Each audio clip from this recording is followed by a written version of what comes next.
Topic से आपको मैं बताने जा रहा था। उस टॉपिक का नाम था रक्त का रासायनिक संगठन, है ना। Chemical composition of the human blood, ऐसे टॉपिक का नाम था। और इस टॉपिक में आप लोगों को मैंने ये बताया कि जो ह्यूमन ब्लड है ये मुख्य रूप से कितनी स्ट्रक्चर से मिलकर के बना के, दो स्ट्रक्चर से। एक स्ट्रक्चर का नाम है रक्त प्लाज्मा, दूसरी स्ट्रक्चर का नाम है रुधिर कणिकाएं। ऐसे दो स्ट्रक्चर आप लोगों को मैंने बताई है। इनमें पहली स्ट्रक्चर आपको मैं कंप्लीट करवाने जा रहा हूं जिसका नाम है रक्त प्लाज्मा। ठीक है, तो आप लोग जो चार्ट बनाया कि केमिकल कंपोजिशन का, उसके नीचे लाइन लिखिए। आप लोग लाइन लिखोगे, हाँ जो है जहां पर भी लिखोगे लाइन लिखोगे। मानव मानव रक्त को मुख्य रूप से दो भागों में बांटा जा सकता है। मानव रक्त को मुख्य रूप से दो भागों में बांटा जा सकता है।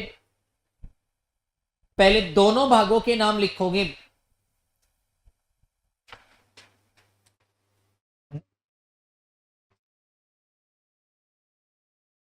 नंबर एक पार्ट लिखोगे, पहला पार्ट लिखोगे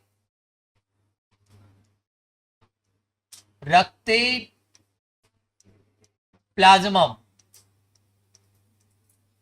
मैट्रिक्स।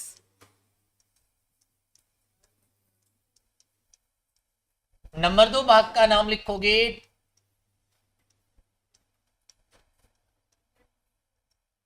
रुधिर कणिकाएं, ब्लड कार्पल, ब्लड कार्पल। ह्यूमन ब्लड दो स्ट्रक्चर से मिलकर के बना के, जिनमें एक स्ट्रक्चर का नाम है रक्त प्लाज्मा, दूसरी स्ट्रक्चर का नाम है रुधिर कणिकाएं। रक्त प्लाज्मा को ही नाम दिया जाता है मैट्रिक्स से, रुधिर कणिकाओं को नाम दिया जाएगा ब्लड कार्पल। इनमें नंबर एक हेडिंग लिखो रक्त प्लाज्मा। रक्त प्लाज्मा मैट्रिक्स।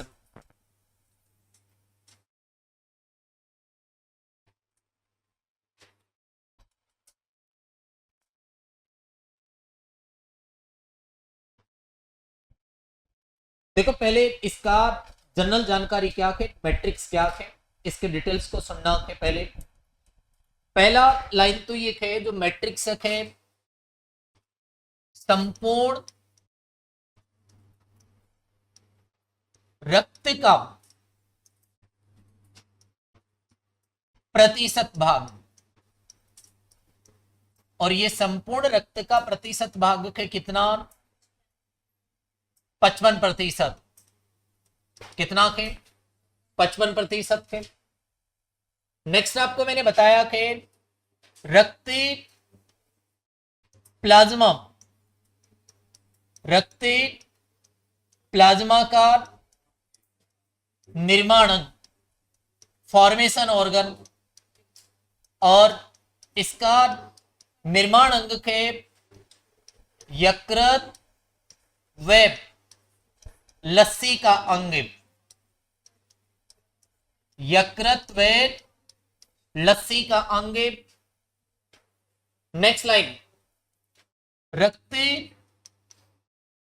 प्लाज्मा का, रक्त प्लाज्मा का कलर, रंग, और इसका रंग है हल्का पीला।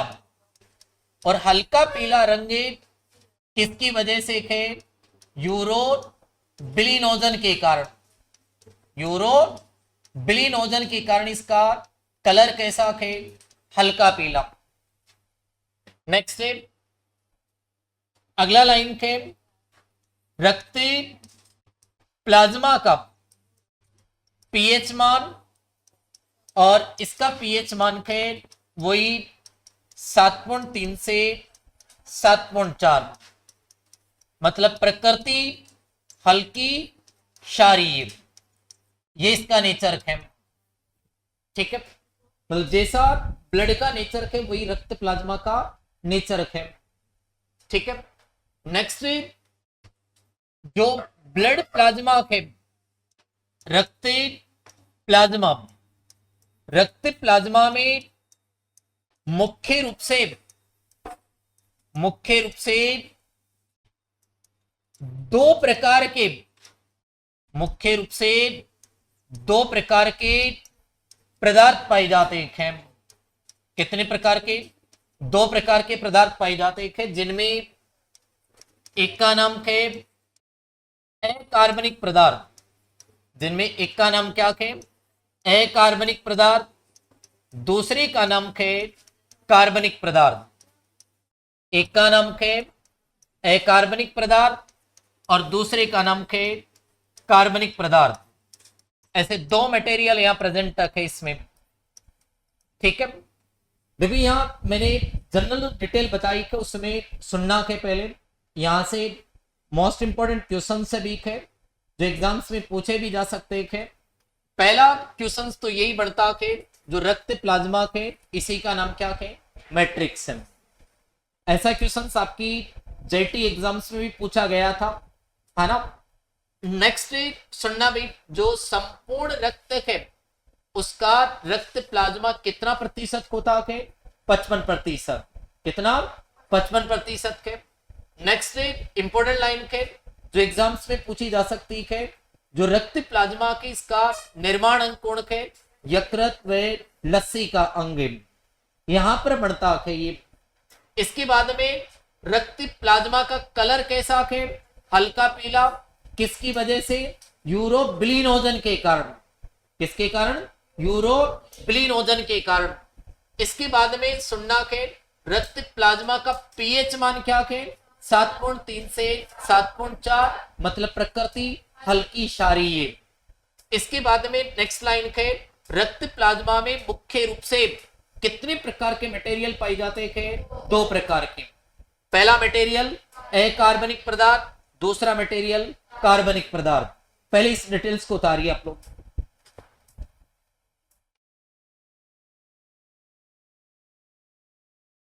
लेके सभी ने उतारो भाई, फास्टली उतारो इसको। अभी सुनना, देखो जो रक्त प्लाज्मा के, इसके ये तो जनरल पॉइंट्स है, लेकिन क्वेश्चंस ये बढ़ जाता है जो रक्त प्लाज्मा के वो भी कौन कौन से मटेरियल से मिलकर के बना है। तो रक्त प्लाज्मा में दो ही प्रकार के मटेरियल प्रेजेंट है। एक मटेरियल का नाम है अकार्बनिक पदार्थ, दूसरे का नाम है कार्बनिक पदार्थ। अकार्बनिक का मतलब क्या होता है? रक्त प्लाज्मा में पाए जाने वाले वे मटेरियल जिनमें कौन नहीं होता है? कार्बन। उन सबको नाम क्या देंगे? अकार्बनिक पदार्थ। एंड कार्बनिक पदार्थ का मतलब क्या होता है? रक्त प्लाज्मा में पाए जाने वाले वे मटेरियल जिनमें कौन प्रेजेंट हो? कार्बन। उनको नाम क्या दिया गया है? कार्बनिक पदार्थ। अकार्बनिक पदार्थ में मैंने आपको चार मटेरियल बताए, जिनमें पहला जल, दूसरा आयन, तीसरा लवण और चौथा गैस। और यहां मोस्ट इंपोर्टेंट क्वेश्चन ये बनता है जो जल है, उस जल रिलेटिव क्वेश्चन ये पूछ लिया जाता है कि रक्त प्लाज्मा में संपूर्ण रक्त प्लाज्मा का कितना प्रतिशत जल होता है? 90 से 92%। कितना? 90 से 92%। तो आप लोग नंबर एक हेडिंग लिखोगे अकार्बनिक पदार्थ। नंबर एक हेडिंग लिखोगे अकार्बनिक। नंबर एक हेडिंग लिखोगे अकार्बनिक। अकार्बनिक, अकार्बनिक पदार्थ, इनऑर्गेनिक मटेरियल, इनऑर्गेनिक मटेरियल, अकार्बनिक पदार्थ, ये पहला है, ठीक है। अकार्बनिक पदार्थ सुनना, देखो अकार्बनिक पदार्थ का पहले तो आप लोगों को डेफिनेशन मालूम होना चाहिए। डेफिनेशन क्या कि इसका रक्त प्लाज्मा में पाई जाने वाले वे पदार्थ जिनमें कोण नहीं हो कार्बन, वो सारे के सारे क्या कहलाएंगे? अकार्बनिक पदार्थ। और अकार्बनिक पदार्थ ब्लड प्लाज्मा में कितने प्रकार के हैं? 4 प्रकार के, जिनमें पहला जल, दूसरा आयन, तीसरा गैस, चौथा लवण। देखो जल रिलेटिव आपको मैं थोड़ी सिंपल जानकारी बताने जा रहा हूं। जल क्या है ना? आपने केमिस्ट्री में पीरियोडिक टेबल है, उस पीरियोडिक टेबल में एक एलिमेंट का नाम पढ़ा है जिसका नाम है हाइड्रोजन। क्या नाम है? हाइड्रोजन। ये जो हाइड्रोजन है, इसे ये हाइड्रोजन पीरियोडिक टेबल का एकमात्र एलिमेंट है। इसके अलावा कोई भी एलिमेंट नहीं है, एकमात्र एलिमेंट है जिसके 3 समस्थानिक, और तीनों के नाम क्या है? अलग अलग। 3 समस्थानिक, तीनों के नाम क्या है? अलग अलग है। हालांकि पीरियोडिक टेबल में सर्वाधिक आइसोटॉप समस्थानिक किसके हैं? पोलोनियम के। किसके हैं? पोलोनियम के। और पोलोनियम के कितने आइसोटॉप के? 27। कितने? 27 है। ये केमिस्ट्री में पढ़ते थे आप लोग। पीरियोडिक टेबल का हाइड्रोजन एकमात्र एलिमेंट है जिसके 3 समस्थानिक, तीनों के नाम क्या है? अलग अलग। इसके अलावा ऐसा कोई और एलिमेंट नहीं है। लेकिन पीरियोडिक टेबल में सर्वाधिक समस्थानिक वाला एलिमेंट कौन सा है? पोलोनियम। और पोलोनियम के कितने समस्थानिक? 27। और 27 के 27 एलिमेंट मतलब समस्थानिक है, उनके नाम पोलोनियम ही है। लेकिन यहां पीरियोडिक टेबल में हाइड्रोजन है, इसके 3 समस्थानिक, तीनों के नाम अलग अलग। और तीनों में सुनना, 3 कौन कौन से है? एक का नाम क्या है? प्रोटियम। नाम सुना है आप लोगों ने? प्रोटियम को रिप्रेजेंट करते हैं H से। दूसरे का नाम क्या है? ड्यूटेरियम। ड्यूटेरियम, ड्यूटेरियम को रिप्रेजेंट किया जाता है D से। किससे? D से। तीसरे का नाम क्या है? ट्राइटियम। और ट्राइटियम को रिप्रेजेंट किया जाता है किससे? T से। T से। सुनना, देखो ये जो प्रोटियम है, ये पीरियोडिक टेबल का एकमात्र समस्थानिक है जिसके नाभिक में न्यूट्रॉन नहीं पाया जाता है। केवल कौन होता है? प्रोटॉन ही। इसलिए इसकी द्रव्यमान संख्या, एटम मास है, वो कितना? 1। क्लियर? ड्यूटेरियम के नाभिक में न्यूट्रॉन भी होगा और प्रोटॉन भी, इसलिए इसका एटम मास है ना, वो कितना होगा? 2। ऐसे ट्राइटियम के, इस ट्राइटियम के नाभिक में प्रोटॉन कितना? 1, लेकिन न्यूट्रॉन 2, इसलिए इसका एटम मास कितना? 3। अब सुनना, जनरल जानकारी में एग्जाम्स में क्वेश्चन दिया जाता कि भारी हाइड्रोजन है, हेवी हाइड्रोजन है, तो हेवी हाइड्रोजन किसको मानते हैं? लेकिन है कौन? ट्राइटियम। दिख रहा है आप लोगों को? ट्राइटियम है ना? ट्राइटियम ही तो है। देखो इसका एटम मास कितना?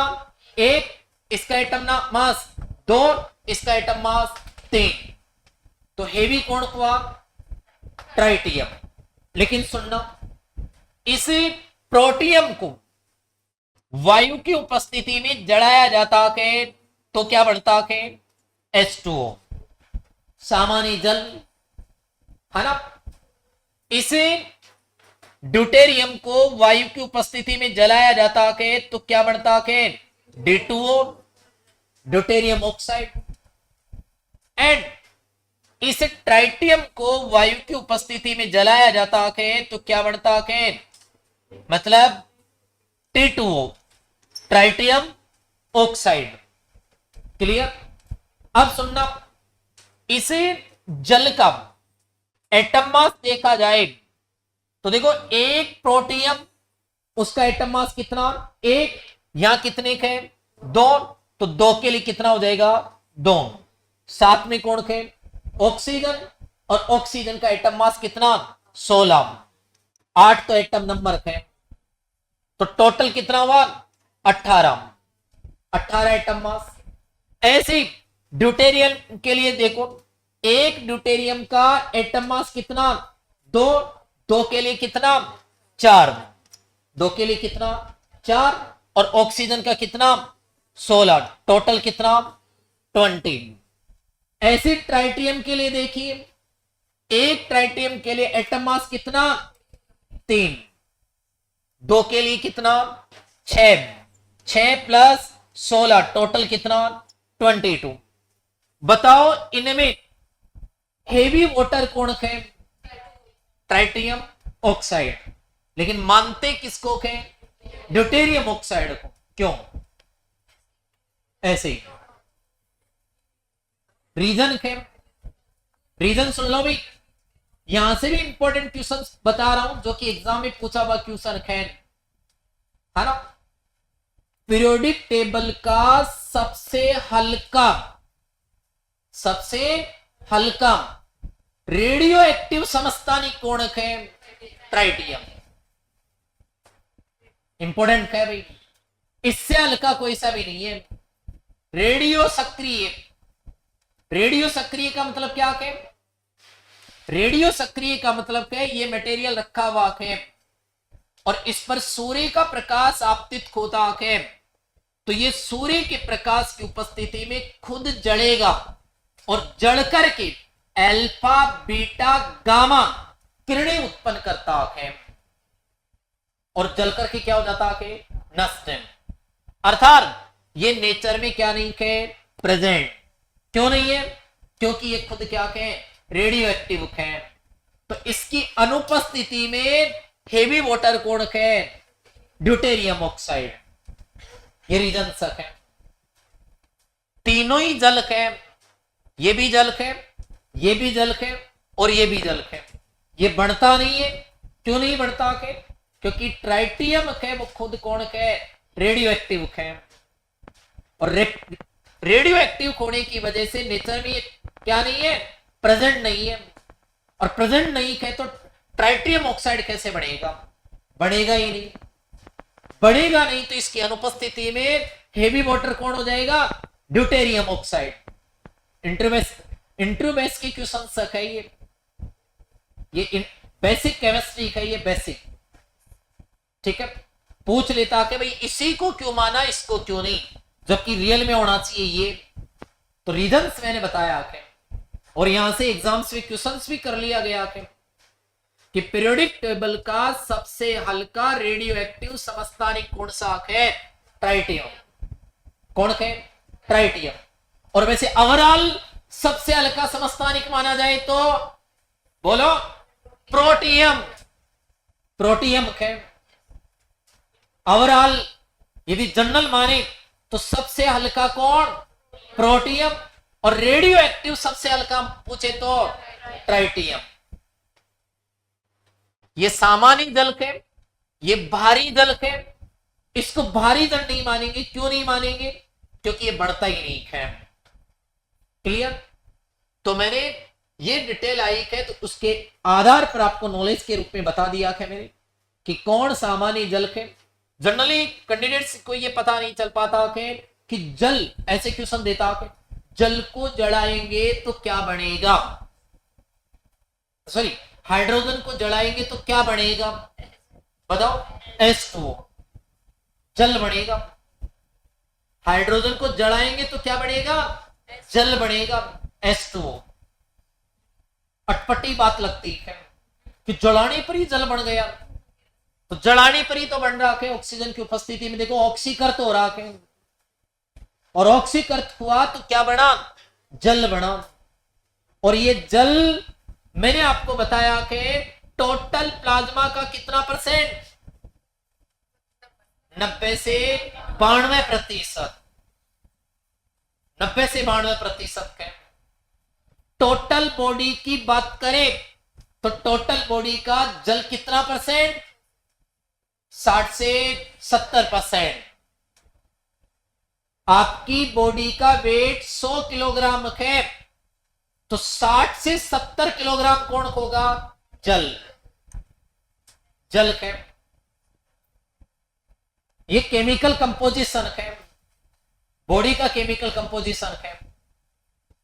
हालांकि बॉडी ओवरऑल, पूरी बॉडी स्ट्रक्चर की बात करें तो पूरी बॉडी 34 एलिमेंट से मिलकर के बनी है, जिनमें मेजर एलिमेंट कितने हैं? 4। ऑक्सीजन, कार्बन, हाइड्रोजन और नाइट्रोजन। ये 4 एलिमेंट है मेजर, जो टोटल बॉडी का बनाते हैं 96% भाग बनाते हैं। तो देखो अपन बात करेंगे अकार्बनिक पदार्थ की। किसकी? अकार्बनिक पदार्थ की, इनऑर्गेनिक मटेरियल की। और इनऑर्गेनिक मटेरियल में मैंने आपको बताया है कि जो इनऑर्गेनिक मटेरियल है, इसका मतलब क्या है कि रक्त प्लाज्मा में पाए जाने वाले वे मटेरियल जिनमें कौन नहीं है? कार्बन नहीं है, उनको क्या नाम दिया गया है? अकार्बनिक पदार्थ। कोई बड़ी डेफिनेशन नहीं है, सिंपल है, सबको पता है अकार्बनिक का मतलब क्या है, कार्बनिक का क्या मतलब है। तो इसका डेफिनेशन मैं यहां लिखवा नहीं रहा हूं, लाइन ये लिखना है रक्त प्लाज्मा में निम्नलिखित अकार्बनिक पदार्थ पाए जाते हैं। और निम्नलिखित में कौन कौन से है वो डिटेल मैं यहां कंप्लीट करवा रहा हूं। सुन लो पहले एक बार। देखो लाइन ये है रक्त प्लाज्मा में, रक्त प्लाज्मा में, रक्त प्लाज्मा में निम्नलिखित अकार्बनिक, निम्नलिखित अकार्बनिक पदार्थ पाए जाते हैं। अकार्बनिक पदार्थ पाए जाते हैं। और अकार्बनिक में सुनना के देखो कौन कौन से है, जिनमें नंबर 1 है कौन? जल। पहला कौन है? जल। और जल में केवल आपको लाइन ये रखनी है, जल टोटल प्लाज्मा का कितना परसेंट? 90 से 92%। 90 से 92%। लेकिन जब मैंने आपको इस केमिकल कंपोजिशन का चार्ट बनवाया, तब आपको यह बताया था रक्त प्लाज्मा टोटल ब्लड का कितना परसेंट? 55%। और रक्त प्लाज्मा अपने आप में कितना परसेंट होगा? 100%। और उस 100% रक्त प्लाज्मा का जल कितना परसेंट होगा? 90 से 92%। कितना? 90 से 92%। इसके बाद में दूसरा मटेरियल प्रेजेंट है आयन। सुनना भी, आयन। और रक्त प्लाज्मा में पाए जाने वाले आयन कौन कौन से हैं? उनमें मुख्य रूप से पाया जाने वाला आयन है एक तो सोडियम आयन, सोडियम आयन के अलावा पोटेशियम आयन, पोटेशियम आयन के अलावा सल्फेट आयन, सल्फेट आयन के अलावा बाइकार्बोनेट आयन, बाइकार्बोनेट आयन। ये सारे आयन पाए जाते हैं। लेकिन यहां से क्वेश्चन ये बन सकता है रक्त प्लाज्मा में सामान्य रूप से पाया जाने वाला आयन कौन सा है? सोडियम व पोटेशियम आयन, सोडियम व पोटेशियम आयन। इसके अलावा साल्ट की बात करें, जो रक्त प्लाज्मा के इसमें पाए जाने वाले लवण की बात करें तो लवण कौन कौन से प्रेजेंट है? एक है NaCl, दूसरा है KCl, NaHCO3, NaHCO3, KHCO3। इसको नाम देते कि सोडियम बाइकार्बोनेट, इसको नाम दिया जाता कि पोटेशियम बाइकार्बोनेट। और ऐसा क्वेश्चन एग्जाम में पूछ भी लिया जाता कि मानव ब्लड एक प्रकार का बफर विलयन है। क्यों? क्योंकि मानव ब्लड में कौन पाए जाते हैं? सोडियम व पोटेशियम के बाइकार्बोनेट।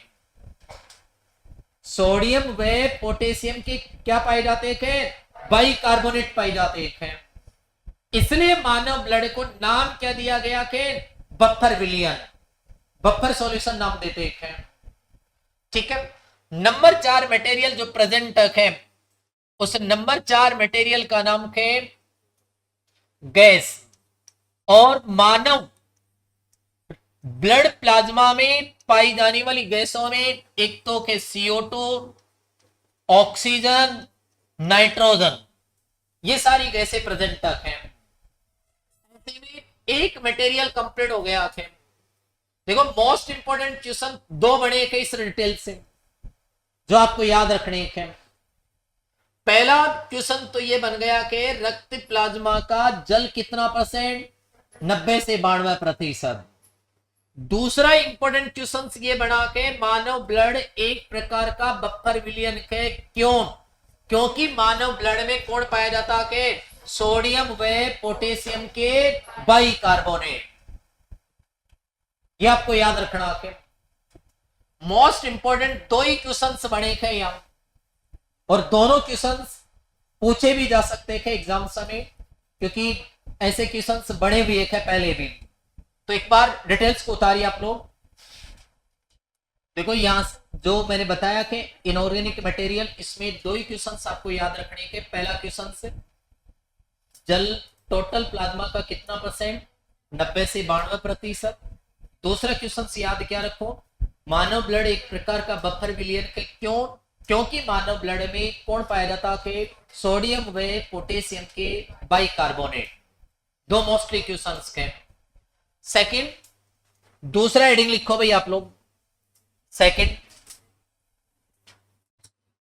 दूसरा मटेरियल, और दूसरा जो मटेरियल लिखोगे उसका नाम है कार्बनिक पदार्थ।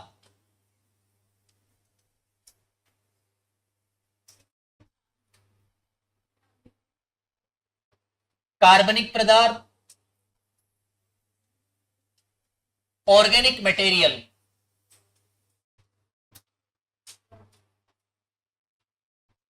ऑर्गेनिक मटेरियल, कार्बनिक पदार्थ। ठीक है।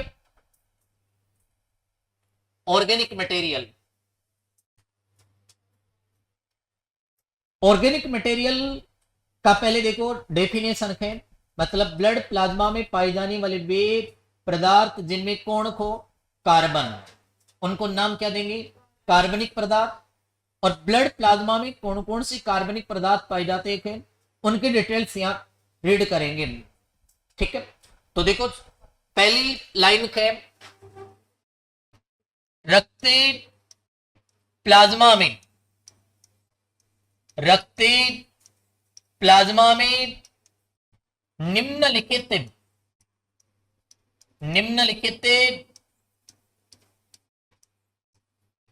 कार्बनिक, निम्नलिखित कार्बनिक पदार्थ पाए जाते हैं। निम्नलिखित कार्बनिक पदार्थ पाए जाते हैं। और निम्नलिखित में नंबर 1 पहला, और पहला के रक्त मतलब फर्स्ट है plasma protein. Plasma protein, plasma protein number 1, plasma protein.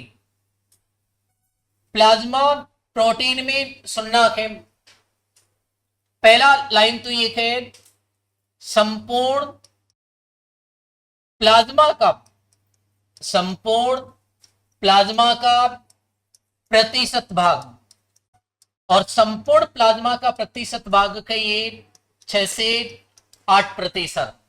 कितना? 6 से 8%। इसके बाद में नेक्स्ट सुनना, अगला सबसे बड़ी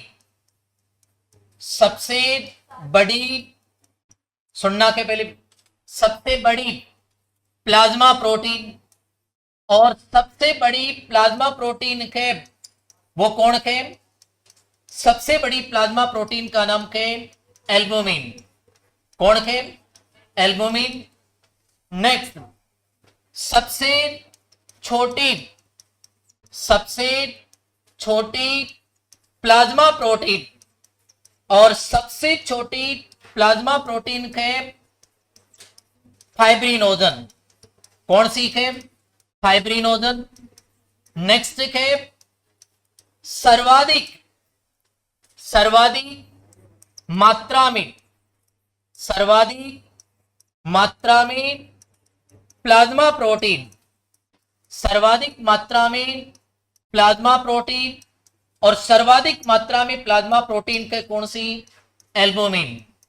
और एल्बुमिन टोटल प्लाज्मा का कितना परसेंट? 4.2%। नेक्स्ट देखें, सबसे कम में मात्रा में प्लाज्मा प्रोटीन, और सबसे कम मात्रा में प्लाज्मा प्रोटीन के फाइब्रिनोजन। कौन सी है? फाइब्रिनोजन।